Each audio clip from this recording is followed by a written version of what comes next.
You're awake, are you? Good, good. Yes, you got a nasty bump on your head as I was dragging you in here. Hit it on a wardrobe, I'm afraid. It wasn't intentional. I subdued you, I entranced you, I hypnotized you to render you immobile, and yet somehow you still managed to thrash about a little bit. Clearly you have more of a will to live than I anticipated. Do excuse me. Oh, no. That's just not coming off, is it? Well, as any housewife worth her salt could tell you, it is murder getting bloodstains out of things. Yes. Do you remember where you are? Do you remember why you came to our little town? Do you remember where you and I met? That's right. Yes, at the pub.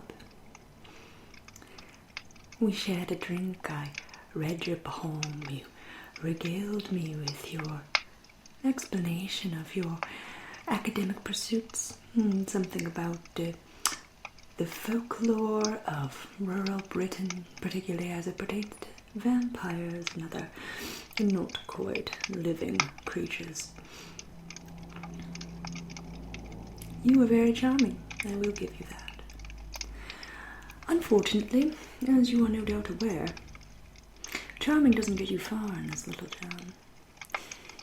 Nothing gets you far in this little town. A little place with 30-plus disappearances over the past decade.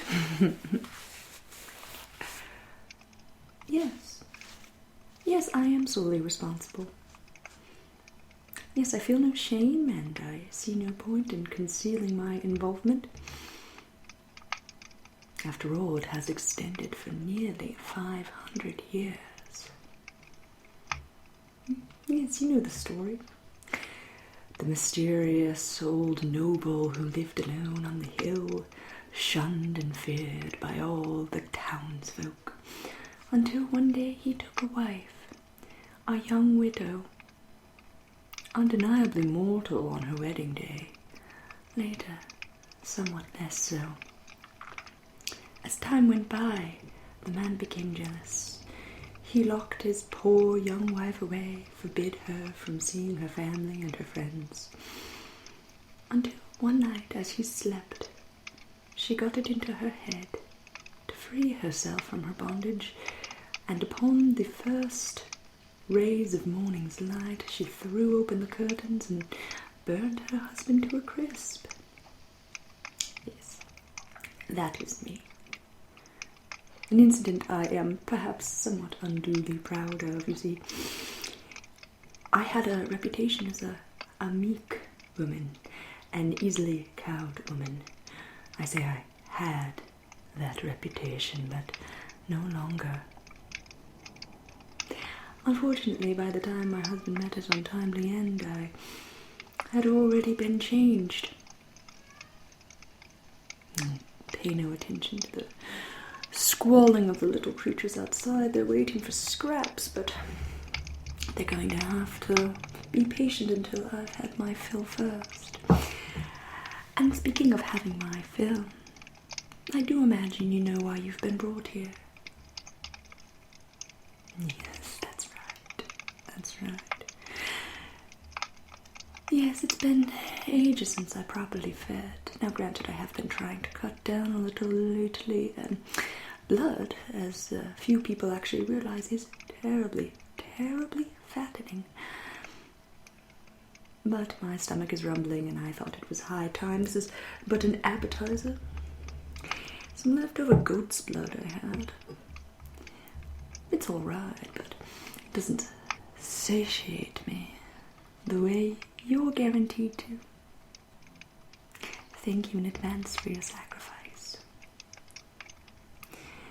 You're very lucky in a way, you know. It's not every man I reveal my true form to. A lot of my feedings take place quite suddenly, in a dark alleyway on an abandoned country road, and they're over before the victims realize they've really begun, but you I deemed interesting enough to socialize with. Normally I don't get so familiar with my food, so that should tell you just how unusual I find you. From the very moment I read your poem, in fact. You look a bit, how can I say, off color. Are you frightened? Am I frightening? More than you expected, I see. Did you come here expecting to meet a vampire? And here I thought your studies were in the realm of folklore, of fiction. You actually believe that there are vampires in this town. You realize under normal circumstances that would make you a crazy person. It's sheer luck that on this occasion you happen to be absolutely correct.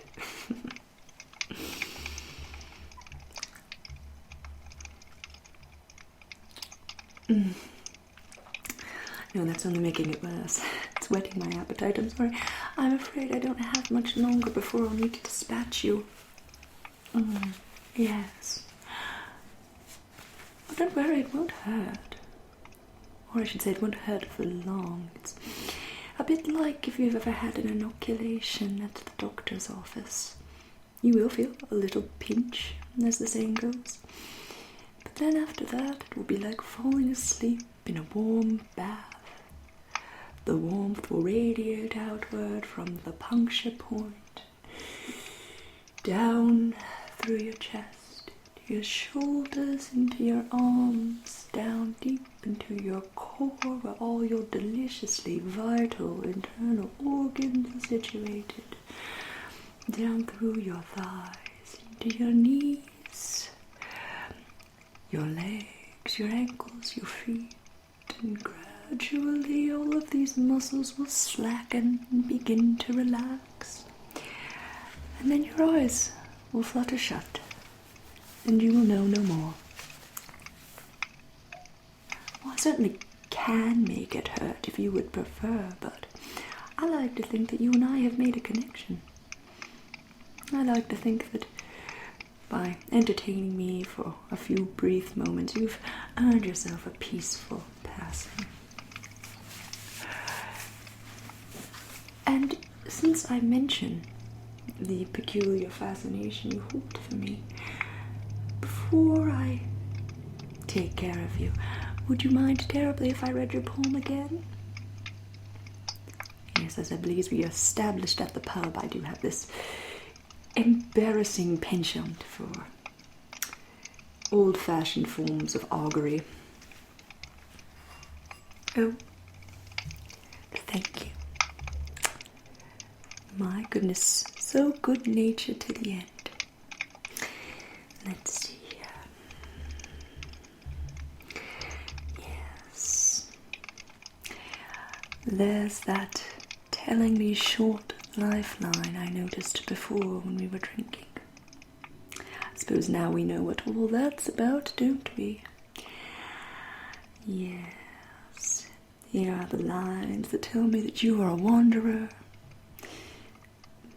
Both a physical wanderer traveling from place to place, and also a romantic wanderer never settling down with one person for any length of time.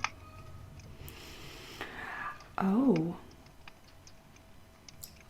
Interesting. Now this I did not notice before. Do my eyes deceive me? Could this in fact be true? No.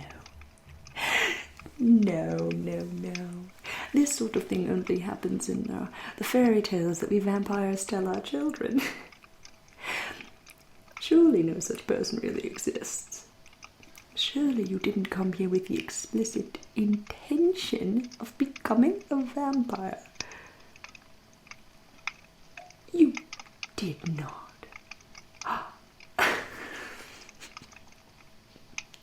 You adorable, naive child. How do you think conversion to vampirism works? doesn't happen from me drinking your blood, I'll tell you that right now. It happens from you drinking mine, which I am not about to offer you. No, you have to understand. See, in the vampire world, when you make a new vampire, you bear a certain responsibility toward it. It's almost like a child, and I don't have much of a maternal instinct, as you might have sensed. So no, I won't be turning you tonight. But then again, we have been flying solo for more than 5 centuries, and you do amuse me so. Still, I highly doubt that you fully contemplated the implications of your decision. For example, never being able to go out in the sunlight again. Human beings do tend to underestimate the adverse psychological impact of never seeing sunshine. You see, you evolved to absorb sunshine. You evolved to build trace minerals and nutrients from that sunshine. You evolved to wake and sleep on a certain schedule, and having that removed from you tends to give you a feeling of sort of drifting normlessness. You lose connection with your old self, with your old life, with the very foundation of everything you've always considered you. Yes, not to mention it's very, very difficult to go shopping. You're confined almost exclusively to buying online, I'm afraid. And then, of course, there's the killing. Don't underestimate the psychological impact of murder. I don't know what it is you think that your fellow human beings have done to you to make you such an outcast, to make you so willing to abandon them, but, well, holding yourself aloof and actually killing another living creature are quite different things. Oh, you don't anticipate there being a problem? Well, there is a certain darkness in you, isn't there? And then there's also mirrors. You'll notice I sometimes curl my hair, apply makeup. It's one of those human habits, one of those comforts remaining from my previous life that I've been unable to dispense with. But let me tell you, it is very, very difficult when you don't have a reflection. Yes. Fashion, style, self-expression, they all become even more challenging in the undead realm, I'm afraid. And still you are not swayed. Well, aren't you a funny one?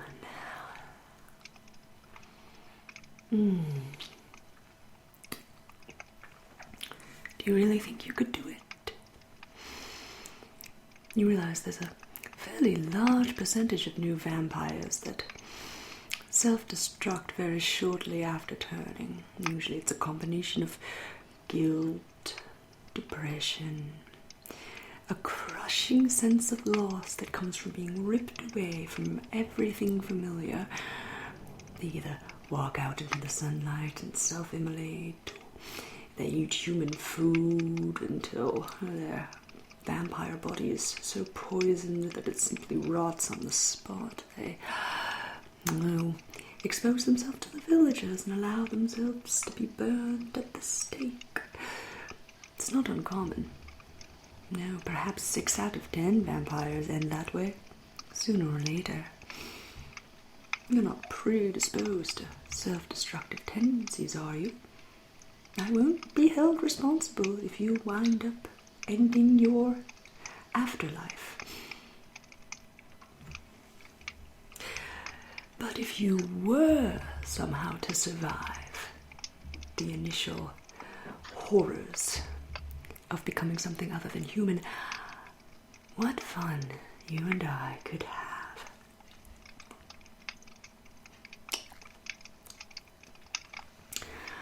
Yes, there's flying across the full moon at night, there's taking cut purses and Sexual offenders unaware as they stalk their victims, sweeping in and saving whatever poor innocent soul has been caught unawares at night at the last moment. It gives you a sort of sense of warm fuzzies, for even as you take the life as the criminal, you save the life of their intended victim. Quite a rush. What else? Well, of course, there's the super strength. Well, how else do you think I dragged you in here? To look at my physiognomy. I don't look particularly muscular, do I? And yet, being a vampire, it gives you fortitude, it gives you strength beyond what your natural physique would normally allow you. And there's the parties, vampire balls, they're so deliciously depraved.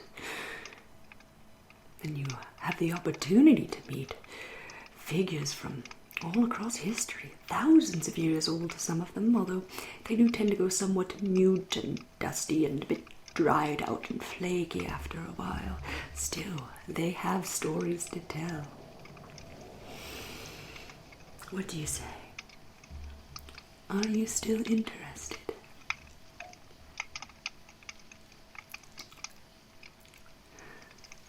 Very well, then. Yes, you will need to drink my blood, so what I'm going to do is I'm just going to cut a little nick in my wrist. You'll have to wait a while. My blood doesn't exactly flow like it used to. It's a bit sluggish, probably because it comes from other people, primarily dead people. So the taste is not quite as good as the fresh stuff, I'm afraid, but then again, how would you know the difference? And after you take that drink, you will start to feel a sensation similar to what I described earlier, the spreading warmth, the sense of relaxation. But that is only momentary, because once the transformation really gets cooking, there will be certain physiological changes that can be quite painful. You are, after all, dying. Well, if you're willing to bear it, I'm willing to facilitate. Hold on 1 second, please. Take my dagger here, open up that little nick we talked about. There we go. Delicious, yes. Very well then. Welcome to the family.